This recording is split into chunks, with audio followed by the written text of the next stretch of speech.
Okay, let's begin. Good morning, everyone. Welcome to this panel. I'm Thomas Hostaba with NetZeroCities. I'm going to get that out of the way. And we're here to talk about affordable and sustainable housing.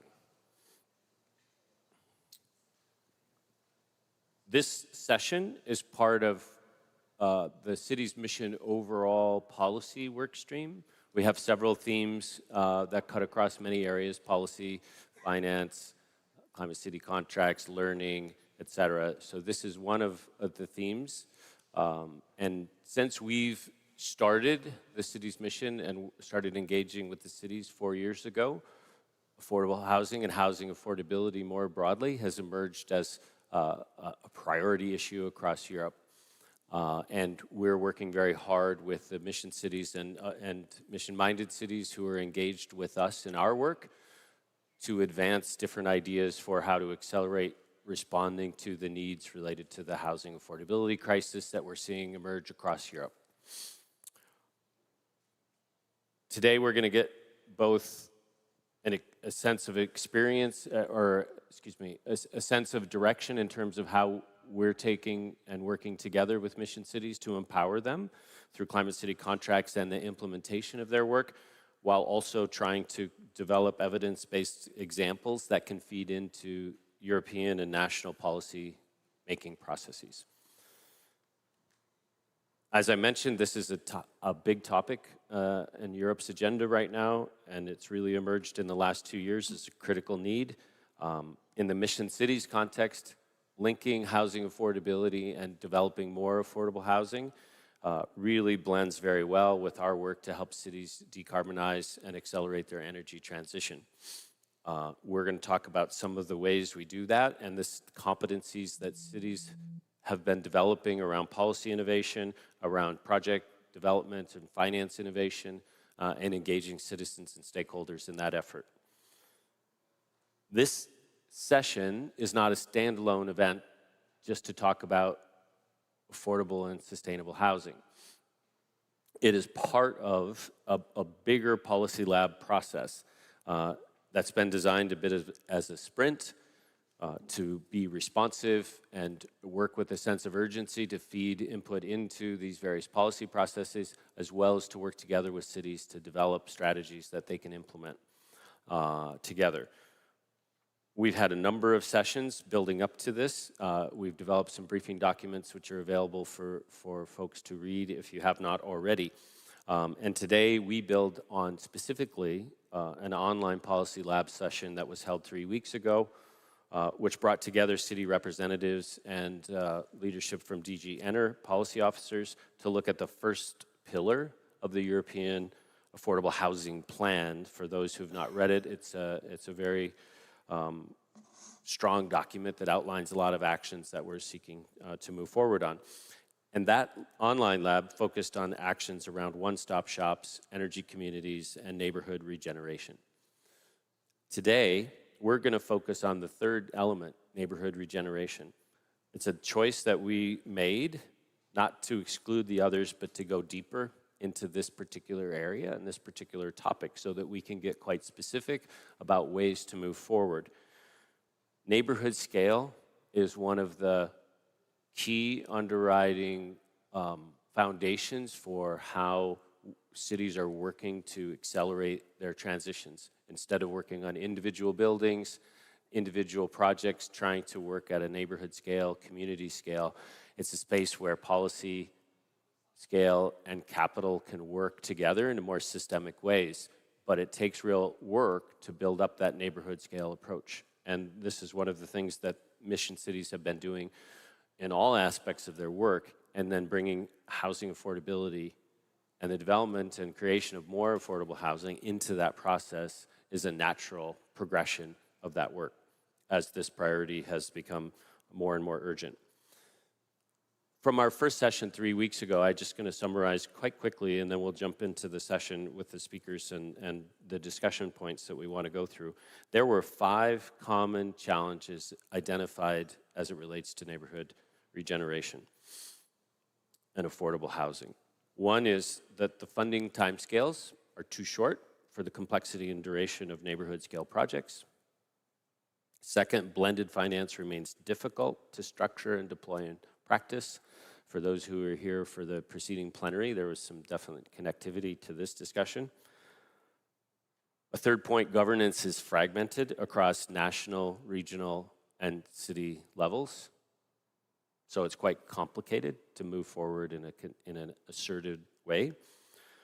Fourth, strong governance within the city and within the neighborhood itself is essential, but is often absent at this point in time. And so we're building capacity, we're building capabilities in this effort. And then finally, the fifth issue is broad policy instability at the EU and national levels makes long-term investments in planning difficult. Those are some of the challenges that emerged from the discussion we had 3 weeks ago, and we hope to dig deeper into trying to understand what's possible, how we can move through those barriers, what actions are necessary, et cetera. And those will be a theme that we'll want to pay attention to throughout this session today. We're going to hear, let me just lay out first, we're going to hear from several speakers. First, we will hear from 3 cities, Budapest, Riga, and Ghent, 3 cities who are piloting neighborhood scale actions to deliver affordable and sustainable housing. We'll hear what they're doing, what's working, and critically, what's preventing them from moving from piloting to mainstream action. It's one of the common themes for NetZeroCities, and the city's mission is to understand how we move to mainstreaming, effective interventions, new innovations, et cetera. We'll then move to a national level conversation. We're going to get perspectives from 2 countries, Italy and Ireland, through their national level discussions. Ireland has a formal national support structure that's in place for the mission. Italy has been working more informally, but the cities have been working very closely together. And so we'll look forward to hearing from them about how that work is connecting housing affordability issues with the city's mission, and explore particularly the question around how national governments who hold a lot of responsibility around housing policy, regulation, finance, are working across Europe. Then we'll move to the European level, and we have Stefan Moser, who's the co-head of the Housing Task Force at DG ENER. He will speak to how the European Affordable Housing Plan and its initiatives that are coming forward, including the 2027 simplification package. So for those who are insiders, will understand what that means, could provide cities with the tools they need to accelerate delivery. We're also going to have a structured dialogue. We'll open the floor. We have some specific guests who are going to join and contribute to this discussion. We know on the issues of funding and capacity, cities cannot do this alone. We've been talking about this throughout the conference and for 4 years. The scale of investment required to update aging housing stock, to turn unused property into affordable housing, build more units faster, and do it in an inclusive way is beyond the city budgets for most cities. At the EU level, the next MFF and the Competitiveness Fund, which have been discussed a lot, represent critical moments to respond to what city needs have, the needs city have for capital and funding and access to financing through the upcoming years. We also know from our work with the cities on the mission activities that dedicated technical assistance and sustained support working hand in hand together with cities and actors across all levels of government is essential to building the capacity, the strategies to accelerate responding to this situation. Cities are working very hard on their decarbonization, adding this in. One of the things that I think is critical and we'll hear from on the simplification package is it is really important that we are able to figure out how to allow accelerated action, how to empower cities to move on things that they know they can do.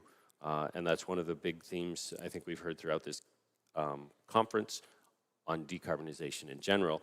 But in the housing affordability space, cities need less fragmentation, whether it's funding, permitting, reporting, governance layers. Simplification is not deregulation, it's making the system work faster and better. We hope to get through all this information and still be able to open the floor for discussion and questions from the audience. We'll see how we do. We're going to have a lot of conversations and a lot to share. So with that, let's dump into the city perspectives and hear from the cities first. The way we're going to do this is we're going to have 2 rounds where the cities are going to share information about what they've been doing, as I mentioned, what's working and where the barriers are. We'll go through, I'll introduce all 3 cities, they'll go through the first round, and then we'll come back second round with a refined set of questions. So in the first round, how central is neighborhood regeneration to your city's climate neutrality path, whether in the CCC Climate City contract context or more broadly? And could you give us one example of neighborhood regeneration where affordable and sustainable housing is a key feature? We're going to start, I'll introduce all 3 first, but we'll start with the city of Budapest, and we have Orsolya Barsi. She's head of Department for Climate and Environmental Affairs. Welcome. Second, go ahead. For many of us, it's day 3. A little enthusiasm will help us all. Second will be Riga, Latvia. We have Elena Trehea. Probably didn't do that right. Head of the Housing and Environment Committee. I was hoping I'd have a little podium. And then third, from Ghent, Belgium, we have Philip van de Velde. He's the team leader for climate mitigation, sustainable renovation strategies, and clean energy. Welcome. So, 3 minutes. Let's start with Budapest. Yes, thank you very much. So with regard to the housing situation in Budapest, it's one of the most problematic in the whole EU. So if we take a look at the data, basically in the last 10 years in Hungary, the housing prices tripled and the rental price doubled, and it's especially bad in Budapest. So it's something that the city just simply cannot ignore and try to do something with it. Though in the last couple of years it was not an easy situation financially from the city hall perspective, but we were able to launch a large-scale regeneration project which will last for 20 years. We made to purchase from the state a brownfield area, a former railway station, and it will be turned to a 10,000 apartments residential area.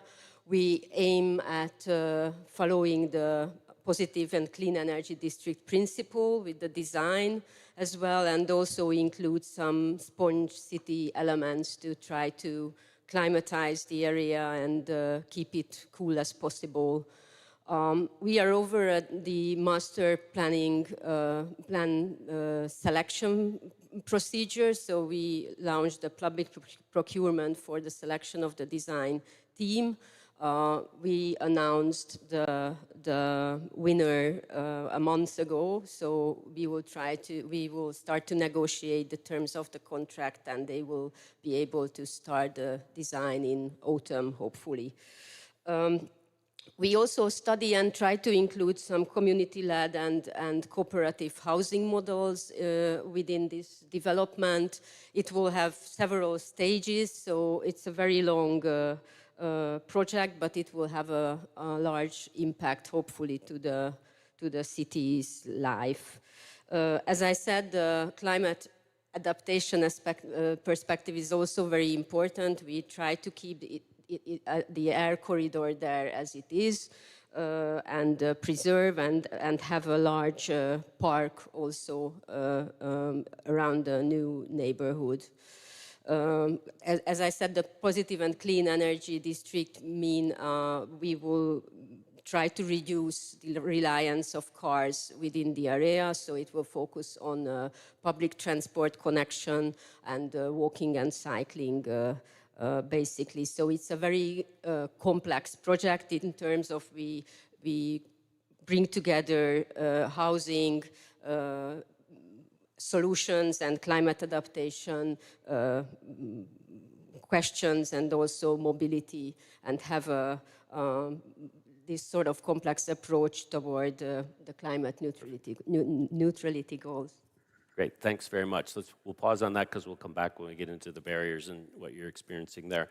So let's jump to Riga, and Alina, welcome and thanks for joining us. Hello. Riga municipality has established Riga Energy Agency, and this is an institution which is responsible for all the energy efficiency projects from municipal perspective. So we have introduced also this neighborhood regeneration project, and 1,600 applications were received for testing neighborhood these possibilities to renovate on a quarter base. But unfortunately, requirements were rather high, so only few were accepted. So we have started one project, and with just 3 buildings and 220 apartments.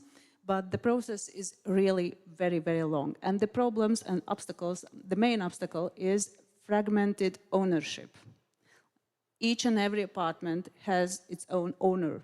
And even the land under the buildings is partially owned by the owner of the apartment. So neighborhood projects they are very time consuming, really heavy projects to receive, to find the compromise decisions. And that's the main problem.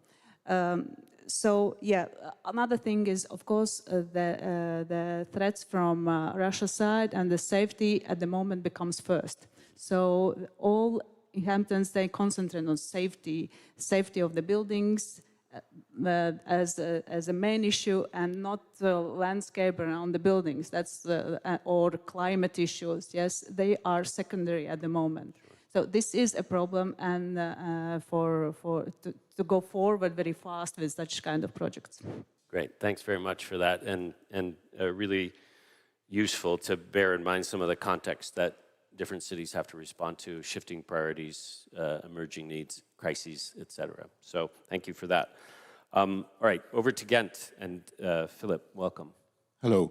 The neighborhood approach, the district level approach, is really important for us towards fossil-free neighborhoods. That's why we also run the Neutral Path project, which is also Europeanly funded, and which investigates strategies towards a positive energy district. And we focused on one district where there is, which is socio-economically really complex, but where also an urban renewal program is running, with lots of social housing projects, but also high-end projects. And what we learned in the living lab of the Neutral Path project is that collective approaches can be more inclusive, can avoid gentrification, can avoid renovations. They can offer a faster pathway to fossil-free, because you can introduce a high-temperature heat net, and it's cheaper as a total cost. Now, it all depends on the willingness of the people to participate in those projects, because also with us, it is mostly ownership that is very diverse. And you need the residents, the homeowners, to renovate and to participate. Now, on a local level, we only have the one-stop shop, which is well developed in giving advice and assistance to renovate. And also we have lots of financing instruments depending on income, lower incomes. But they are targeted on a demand base, on the people who are already willing to renovate. Now, in the project, in a pilot project in the Living Lab, we investigated how to use those instruments in a proactive way, to contact people in a neighborhood, to go into the houses with their cooperation, of course. And we saw that the participation went up. People were interested. We could offer more interesting solutions. We could offer collective solutions in renovation, energy efficiency, but also in a heating network. So I think that this is a good strategy to use to structure these collective projects. But in the end, the project was not viable because of the business case. It's always, of course, the business case. Great, thanks very much. So the second round, and I think we'll keep this fairly tight so we get deeper into the conversation and bring a few more people in. I think you've all done a pretty good job of already beginning to highlight some of the barriers you're specifically confronting. And I wonder, just to bring it back to that structure from the online lab, of the 5 barriers that were laid out, financing, timescales, governance, et cetera, which one is the most challenging? And then the second part of that is, what is the most important thing that you would benefit from in terms of national level action or support? So if each of you could take a minute or two to just give us a little bit of a sense of that from your side. Take it away. Yes, thank you. I think I would emphasize the policy stability and accountable access to resources from the citizen side. So we see in renovation programs that these households has to calculate and make their own business decision, which cannot be done in a very changing environment. So it's very important to provide continuously funding available for them. We carried out a survey for understanding more the demand for renovation instruments, and what we found that funding is one side, but more important is the technical knowledge. That we are in the same situation, I think, in Central Eastern Europe, that these condominiums are very fragmentedly owned. So each and every household has to understand the technical details of design and renovation. That's simply not possible. So we have to provide them some sort of assistance. And that's why we also set up an available instrument for panel, so this industrially built buildings renovation program.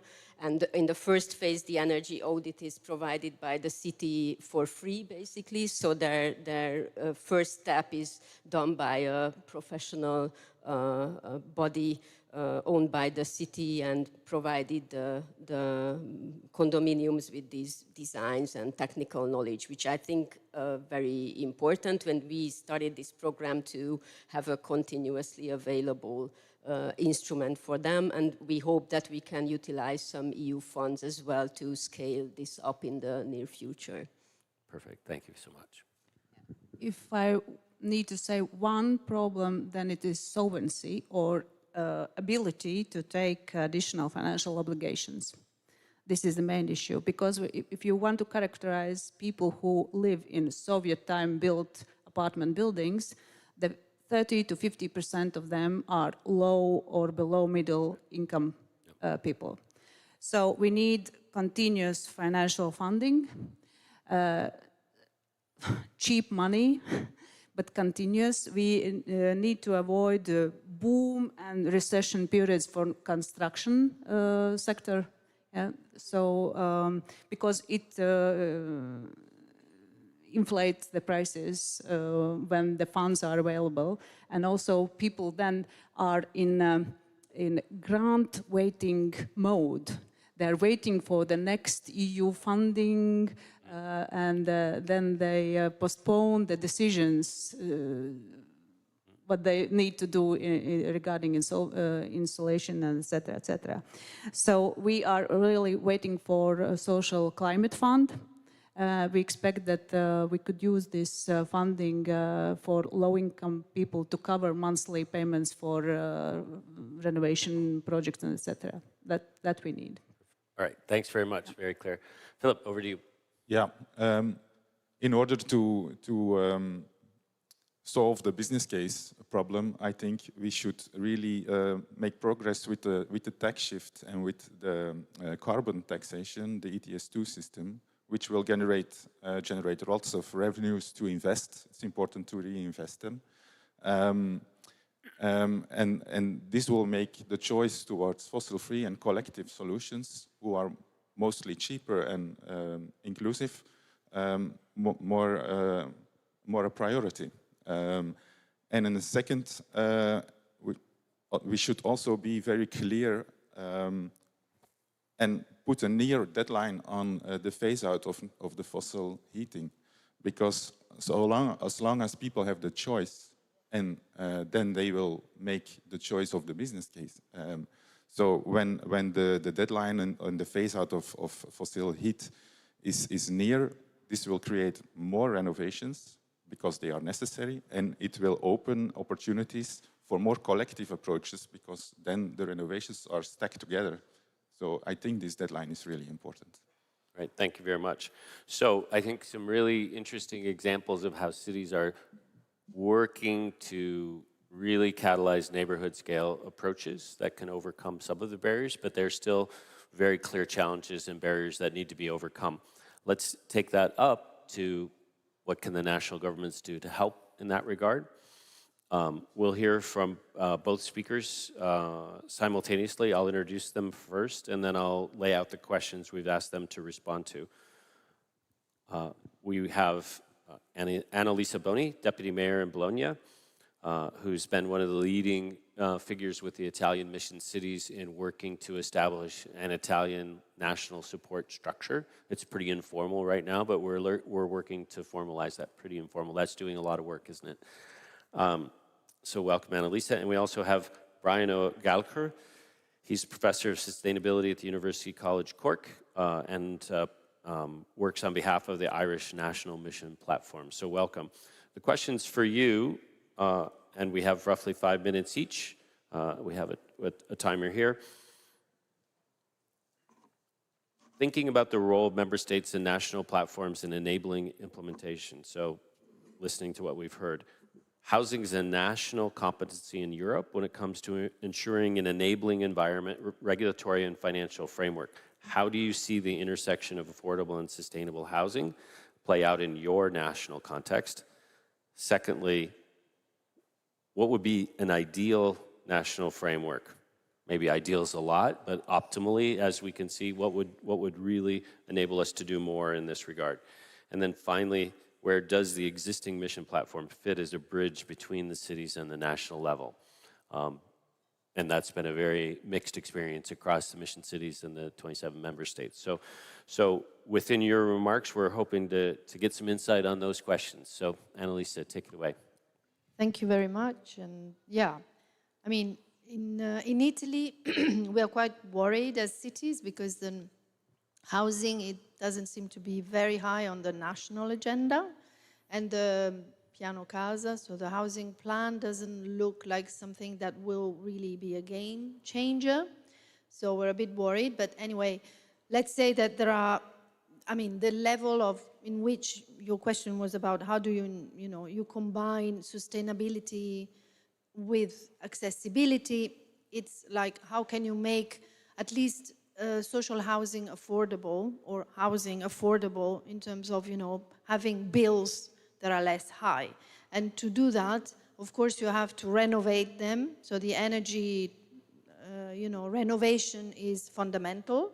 But you have two different worlds. And I think during the panel, we've seen both. The world of the public housing, we call it in different ways across Europe. So social housing, public housing, whatever. So those, housing places where people are in lists, or anyway, they have a very low income and they can basically access it. And, sometimes they end up paying more in bills than in rent, which is paradoxical. So the idea is to, of course, renovate these because often they're very old, like a lot of buildings in Italy. It's a very high percentage where the energy performance of the buildings is very low. It's really about renovating them first. So as a big priority for the public sector has been this. And in the past, I have to say, with the previous government, we had a bonus, 110 it was called, bonus, which allowed to do, at least in Bologna, 20% of our public social housing stock was renovated, which is not small. It's an important part. So that part was done, is being completed.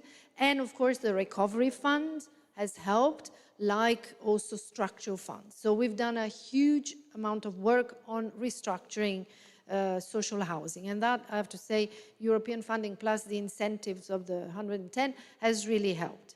Now, on the other side is, I mean, the majority of the stock is not public housing, is private housing. And in Italy is mainly around condominiums, as you know, you mentioned. And that's really the challenge. I think it's the challenge for many countries because the property is fragmented. And so nationally, there isn't a real solution at the moment because you don't have an incentive like the one that I mentioned, which was used both for the public and the private. And you don't have a policy at the national level that can actually help. So this part, we have, you know, the private part can only be solved with instruments like the one-stop shops, the education, the help from banks, you know, support. But it's difficult to basically have the engagement of people. People don't think they can do it, it's too complicated, or I don't have enough capital. So there is a huge work to basically go into the proximity and explain to people what's possible for them. I'm very envious of the fact that you go and pay for the assessment of some condominiums. This is a fantastic thing, well done, because that is really what stops the thing. So, you know, in terms of the situation at the national level is very, very complicated in this respect. And then looking at the future, you know, what can be done, what would be an ideal, I mean, ideal is far away, but some things that should be looked at, I would put on the table two. One is that we don't want to use land, right? Because a lot of also of the European plan or in the discussions, we talk about new housing. What about reusing, and it was mentioned in the other presentations, what about regenerating the areas that are not used anymore, like military areas, railway areas, and so on, the stuff that is normally owned by either the railway stations or the national you know, property ministry and everything, and work on that. But doing that implies, how do you say in English, clean those things from pollution, right. From, you know, a lot of stuff that was there, and that costs a lot of money. Yep. So, you know, even EIB or other, or public funding or whatever is really needed to cover the cost of cleaning, making usable those lands and have stuff like this. What the mission platform can do is have a dialogue, and that's what we are doing, having a permanent dialogue, even if it's informal, with the national ministry to work on, you know, how do we allow these things, what can the national policy do to enable these processes. Terrific, thanks very much. Ryan, over to you, welcome. Thank you, and I'm delighted to be here. Good morning.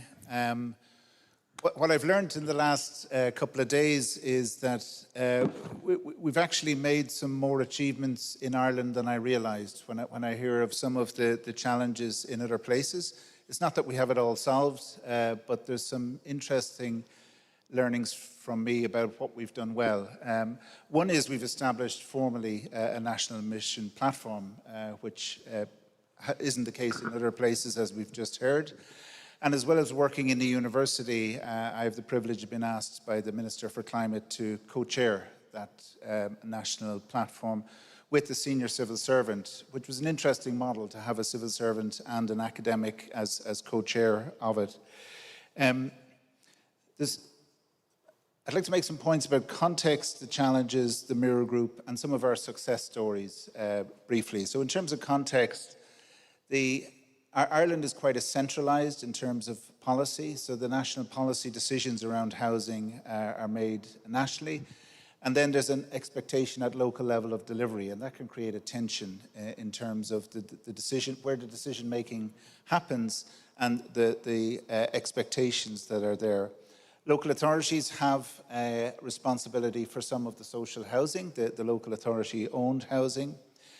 Another contextual point is that there's a tension at the moment in Ireland between building new houses and retrofitting existing houses, because we have this tension is probably everywhere, but we have a particularly stark housing crisis at the moment. We don't have enough houses to meet the needs of our population, and that stretches resources towards the building of new houses, which are sustainable in terms of we have very strong building regulations. So the real challenge in terms of the emissions is the existing housing stock. In terms of some of the challenges facing the cities, some are shared in terms of what we heard already. The resources available for the local authorities to upgrade their own housing stock, so that part of the social housing. And also then, how do the cities mobilise the private housing stock in terms of accelerating decarbonisation there?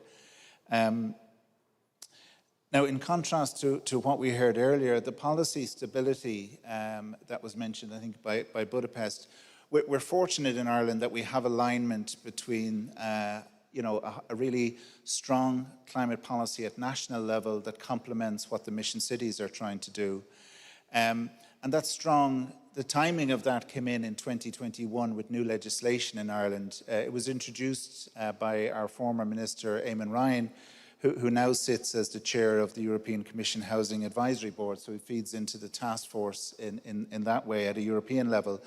But put in place very strong national climate policy framework that then supports that alignment for the cities.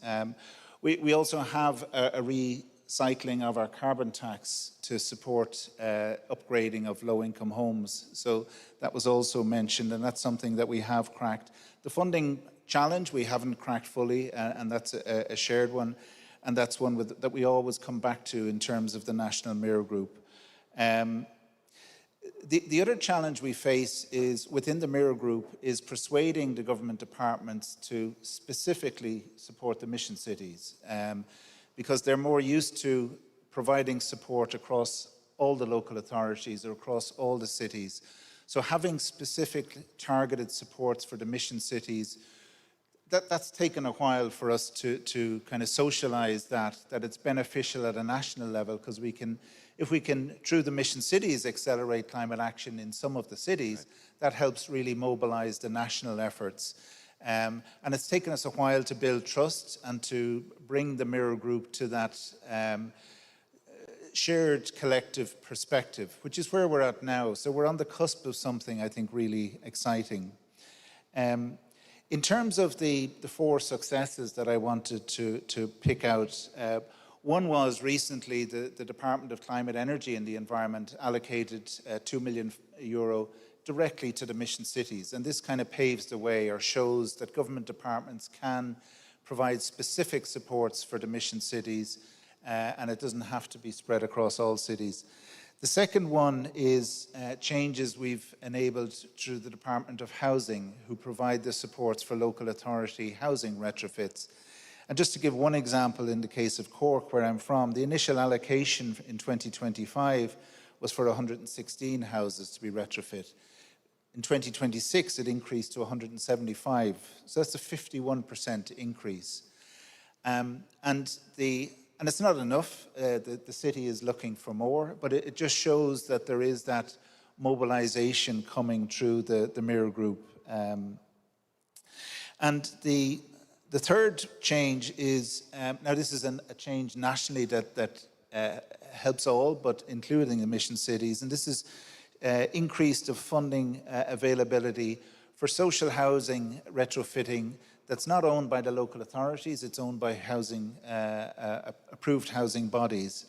And that again is a further accelerator. And the final one, which is one we haven't cracked but we're working on, and I would welcome any guidance from anyone who's the regulatory sandbox.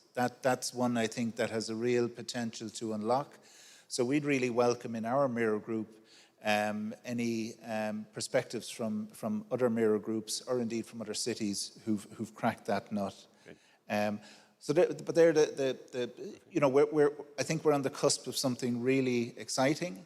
And of course, time is, and there is the tension between the urgency of what we need to do and the time it takes to build trust, to actually develop these mechanisms. And while we talk about technical things like retrofitting and public transport systems, it really is about people. And that people connection is what builds the trust and builds the acceleration. Thank you. Thanks so much. Very, very good inputs. And I think that's been a bit of the theme of this conference and the build up to it is it takes a few years to build up the trust, the familiarity, and the real focus that you're starting to hear from these conversations. So hearing from cities and the national representatives here, we'll now step up to the European Commission and invite Stefan Moser, who's head of unit at the Housing Task Force at DG Enner. Just two quick questions, and I'll invite you to take it away, Stefan. Hearing the evidence you have, how does the European Affordable Housing Plan start to respond to those barriers and those needs? And then the second is, with the Affordable Housing Plan and its upcoming initiatives, particularly the simplification package, which we've talked quite a bit about in preparation, how do they provide tools the cities will need to speed up the delivery of more sustainable and affordable housing? Welcome, Stefan. Thanks a lot. Good morning to all of you. Very happy to be here. I think indeed the European Affordable Housing Plan tries to take up and respond and try to make progress on the number of constraints and challenges which you have identified. And it's crucial to really focus on them and be granular. I think one aspect which you mentioned is funding periods being too short,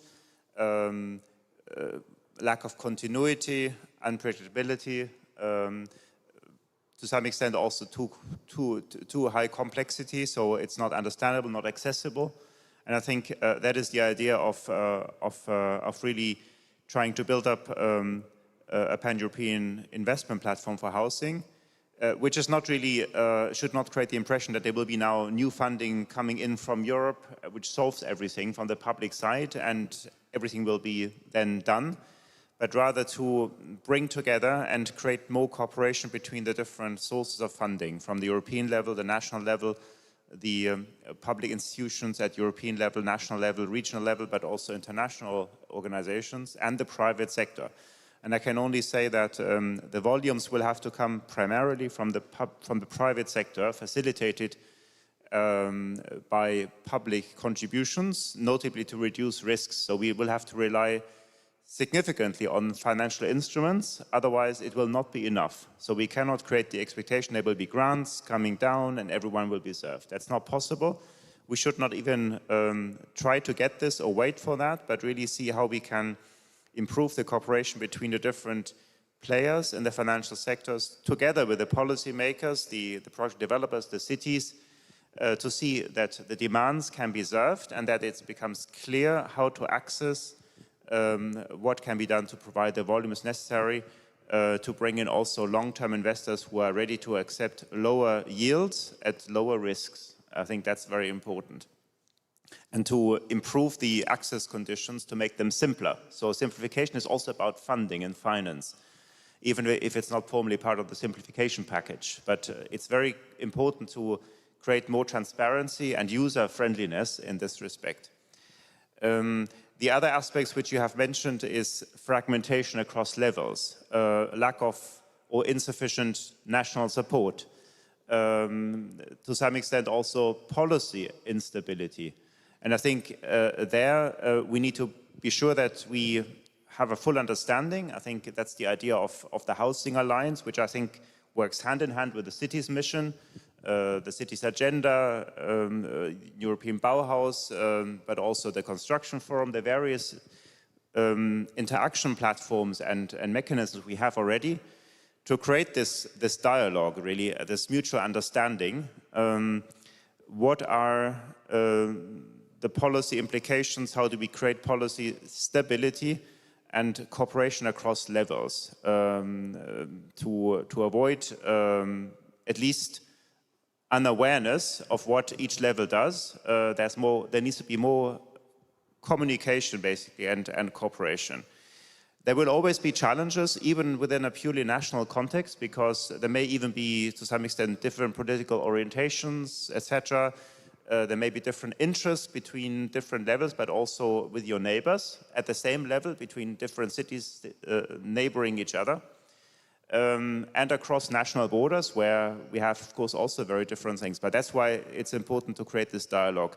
With the European Housing Alliance, we try to create this. So it's going to be a political level and also a technical level. And we are trying to build this up really based on substance, so substantive work streams. There are lots of different substantive areas.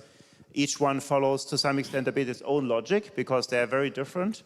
And we want to have it really open, so that there's no fixed membership, but really have full accessibility, transparency. Who needs to be there should be there.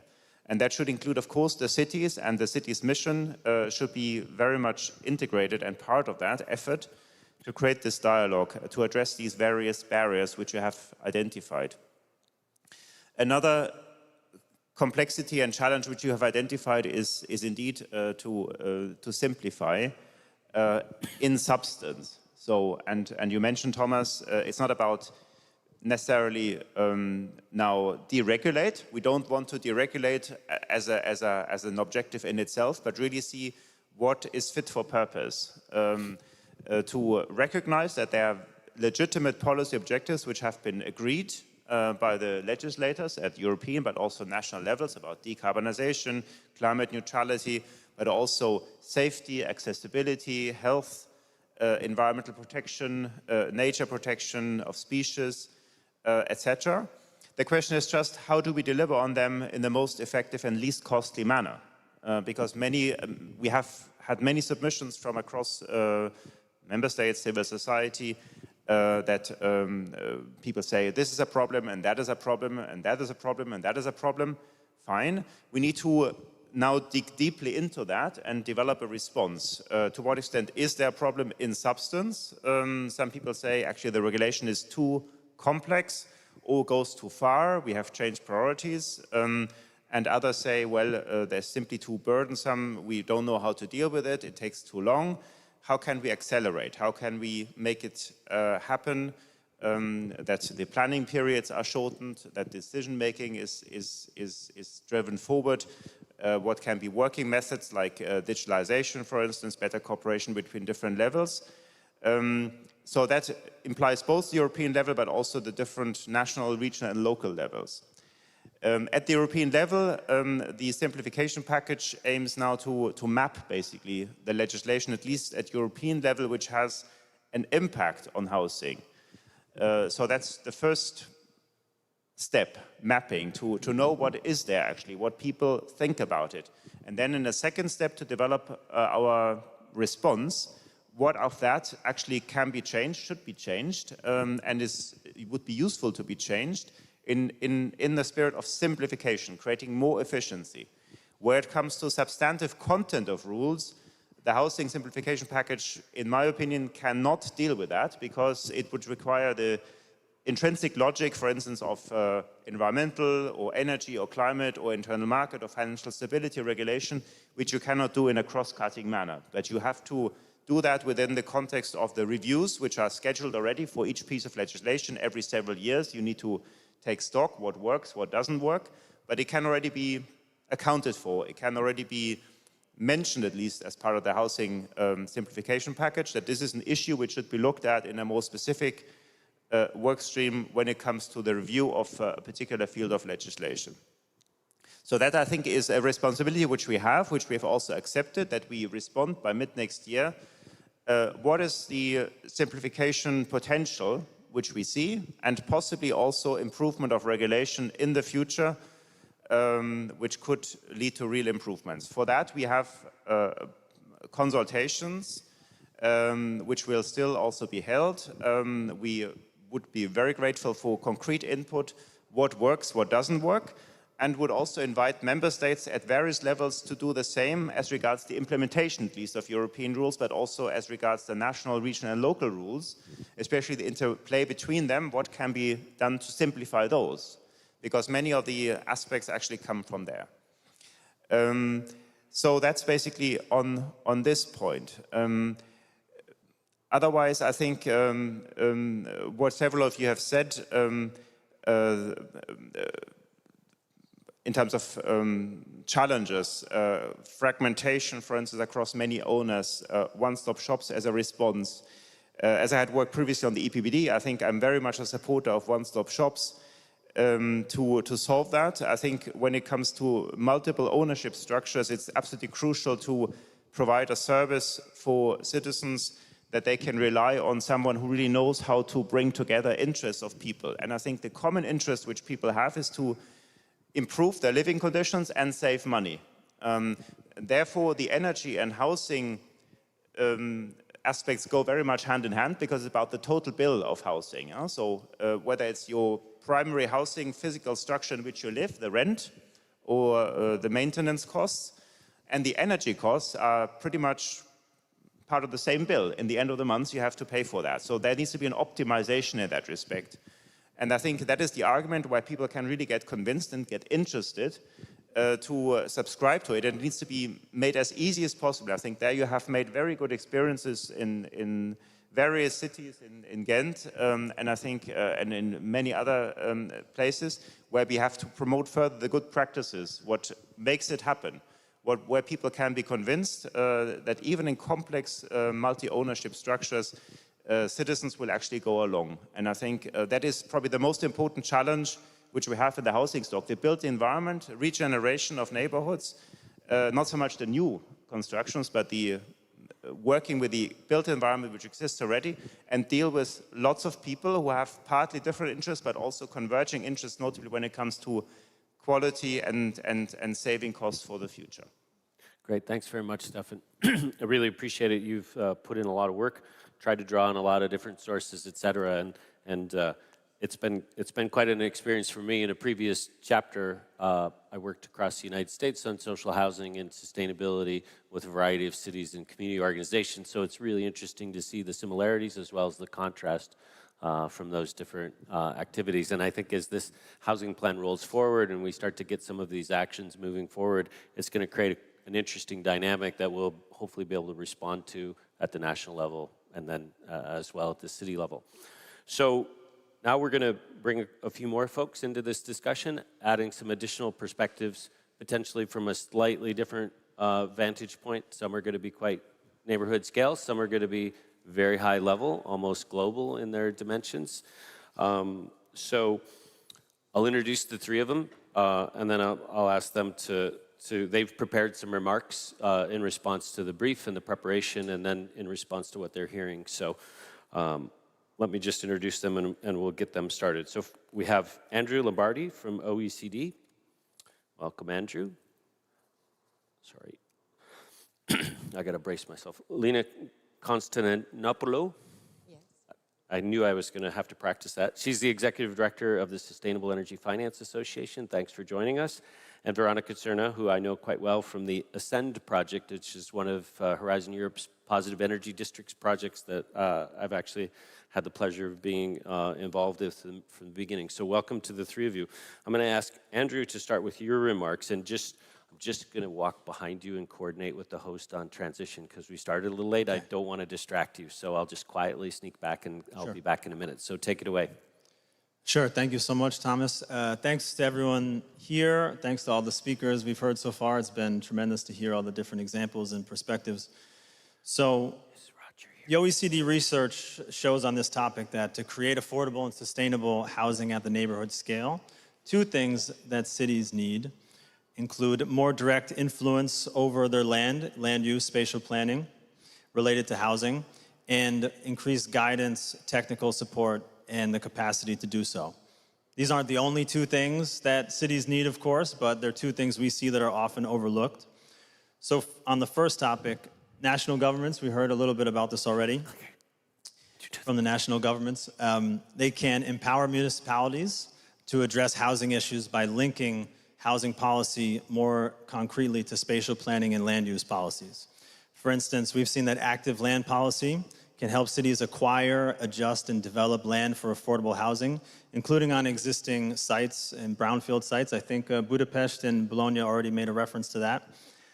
We've also seen that some cities can put affordable housing zones, dedicated zones for affordable housing development in their local spatial plans, which is an opportunity to fast-track development and smoothen these issues we've talked about, the barriers or fragmented administrative issues that prevent cities from doing these types of things.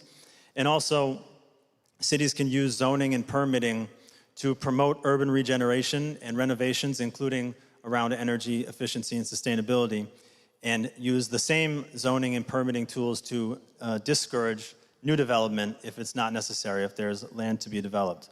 A lot of these recommendations I'm mentioning come from our series of case studies we've done at the OECD, helping regions adapt to demographic change, which was supported by the European Commission. There was 10 of them, 5 of them were launched last year, and 5 more will be launched in a few weeks.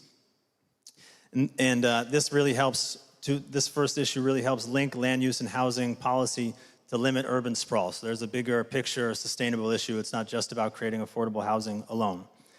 But in addition, vertical coordination is key because cities cannot make all these adjustments themselves. Increased coordination between national, regional, and local levels looks different sometimes. It may look like national governments updating their spatial planning frameworks or their housing strategies to empower local governments to leverage their land for housing. It may also look like national and local governments working together to address housing vacancies in cities or vacant plots, short-term rentals, secondary housing, abandoned buildings, abandoned land.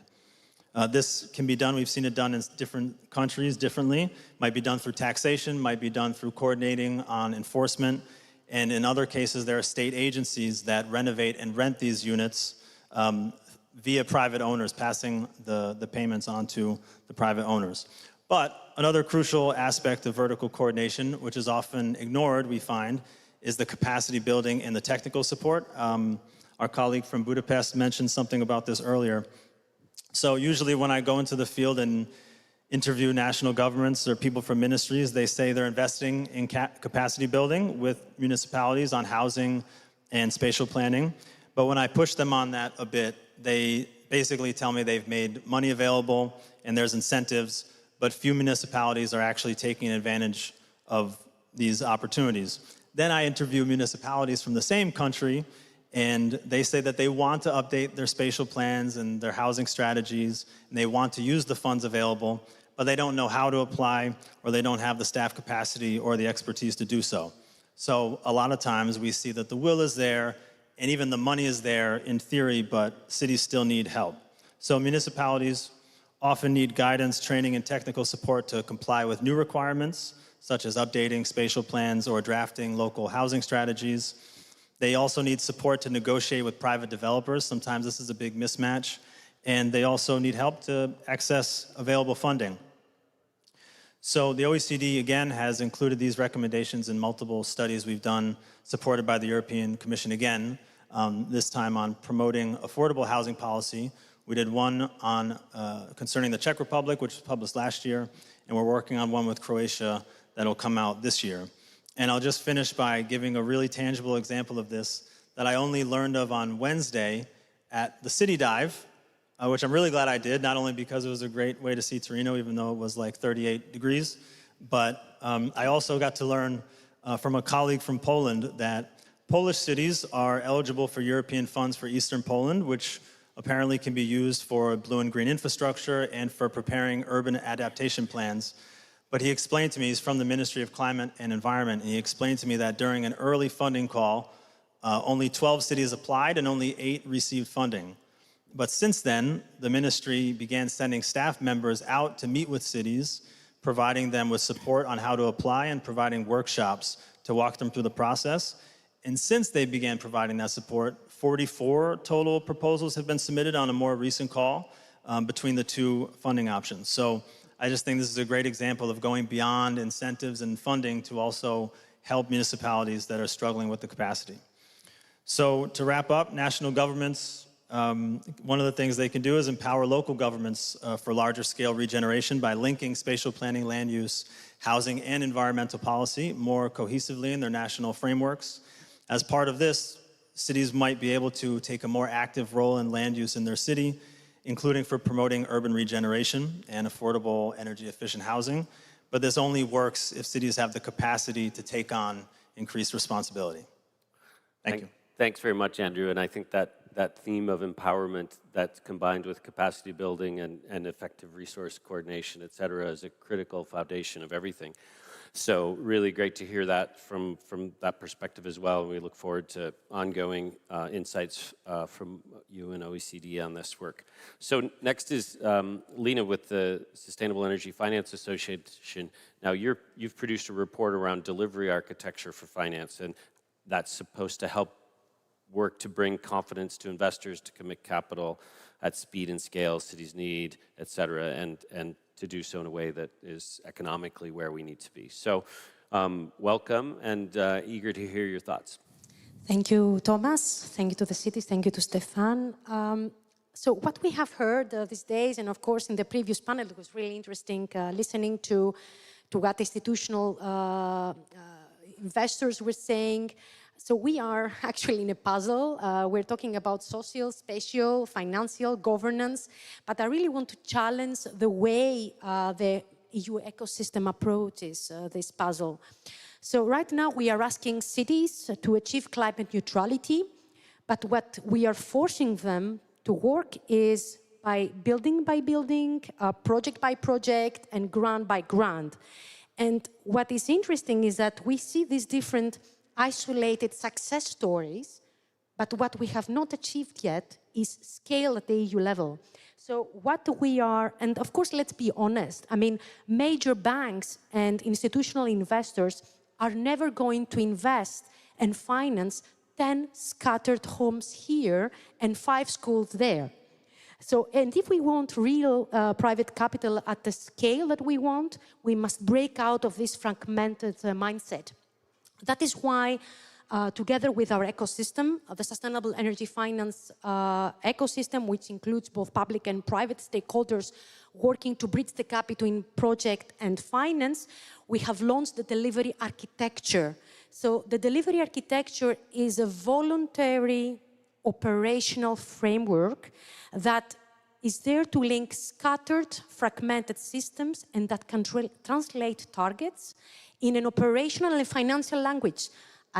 So right now, what we saw in the 2 slides in the previous panel, so what we are trying to achieve is 1, it's an architecture that speaks financial language, and 2, it can work across different types of political cycles. So, and right now, what this delivery architecture works is around 5 functions. And we're not talking about roles, we're talking about functions. Functions like policy, regulatory signals, the political stability that you were discussing before. We're talking about aggregation. We were talking about pipelines. We're talking about delivery mechanisms. People were talking about framework procurements. We're talking about capitalization, and in the end, about impact and verification and energy savings. But what is bothering is that we are talking about these buzzwords separately, and we're not putting them into a functional area, like a system architecture point of view. So we have been testing all those different functions separately into different types of ecosystems. So we have done work together with the Vlaams Energiebedrijf, the web.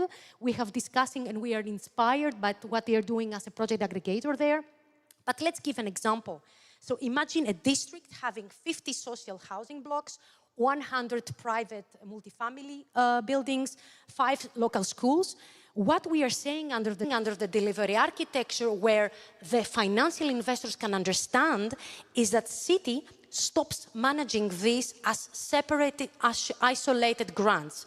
We're talking about plugging the whole entire neighborhood into a single synchronized operational journey. Now, the program aggregation part is the most important. We're talking about one-stop shops. But again, one-stop shops have limited capacity. They're only there just to give advice, but they're not linked to the financial capital needed. So we just need not just a one-stop shop, we need a finance-backed one-stop shop. We need a super ESCO maybe, or we need a public energy company that can really trigger this aggregation, but in a way that it can group the buildings, it can bundle them into a portfolio of, let's say, 50 million euros, and this is where investors clicks. This is, So, and finally, it's all about the delivery mechanisms, the public procurement that we talked about. It's not just more about that. We are designing right now off-balanced scenarios where cities can navigate across public procurement through energy as a service. So, and then finally, capital mobilization. Capital mobilization, where EIB is interested, is about looking investable asset class. And finally, about impact and data. We need the energy savings as data because we need them to prove for long-term investor confidence, and this is where simplification can scale. It can help fragmentation and simplification, and we are really encouraging the European Commission and, of course, the cities to launch more pilot programs, testing the delivery architecture, and bringing more the isolated success stories in an EU model scalable into the ground. Thank you. Thanks very much. And I'm just going to give folks an update because the plenary here will start at 12:15. So we'll go another 5 minutes, close off and get out of the way, but make sure we give Veronica some space to share her remarks. We heard from 3 cities describing this tension between neighborhood generation at scale, that ambition, and still protecting vulnerable residents and assuring we're not creating conditions of displacement and increasing burdens, right? From the work that you're seeing in positive energy districts, and Ascend in particular, what are you seeing there around that tension, and what can be done there that can help to resolve tension like that? Thank you very much. Good afternoon, everyone. Thank you for being here. I'm here to represent 8 cities of the Ascend project, but I'm going to focus more on 2 examples of Porto and Lyon. In Ascend, we talk about scaling by design. So we don't only talk about the pilot project in the individual district that we have within the specific 5 years to develop, but also how do we actually scale it. I've selected 2 specific examples because Porto is operating one district in Ascend that has both municipal buildings of mixed use, everything from schools to public buildings to social housing. And there they have actually created a renewable energy community that they are operating, and they are able to use the surplus from the public buildings for the social housing to actually provide them with more than 30% of savings on their energy bills. Which is one of the delivery models of how they can actually do that. And now they are planning on scaling that up to 50 different districts across Porto under the same system. On the other hand, in Lyon, we have a different delivery and a different financing model. We have a city-specific vehicle, SPL Lyon Confluence. It's a different district, it's a different type of financing.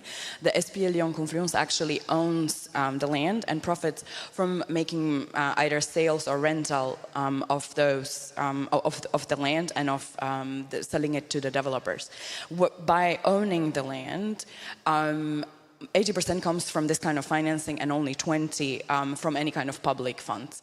And they are able to actually set rules on what is going to be built on the land, under which environmental, social, housing standards, etc. And therefore create the perfect positive energy district within that area. And right now they have implemented a small energy community within the SPL Confluence that is going to be then paired up with another district within Lyon and developed there. So do I think it works? Yes, it works. It works on the district scale. You need to have the right orchestration and you need to have the financing that does not only depend on the grants. Perfect. Thanks so much. So we're just going to wrap up here.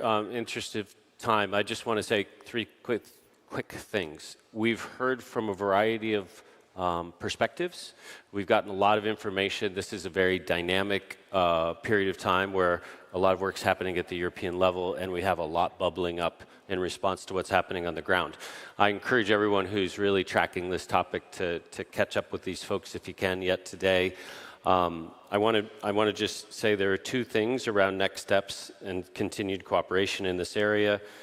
We have two more topics coming up this year. In October, we'll be doing a continuation of this policy lab looking at the citizen energy package. And then at the end of the year, beginning of next year, more focused work building on the financing of affordable and sustainable housing at the city level. So with that, I want to thank Malene and Georgia. If you're online, Georgia, hello, from the NetZeroCities team for pulling this panel together. It was quite a complicated one, and I appreciate and I want you to join me in thanking the panelists for their contributions here today. Thanks very much.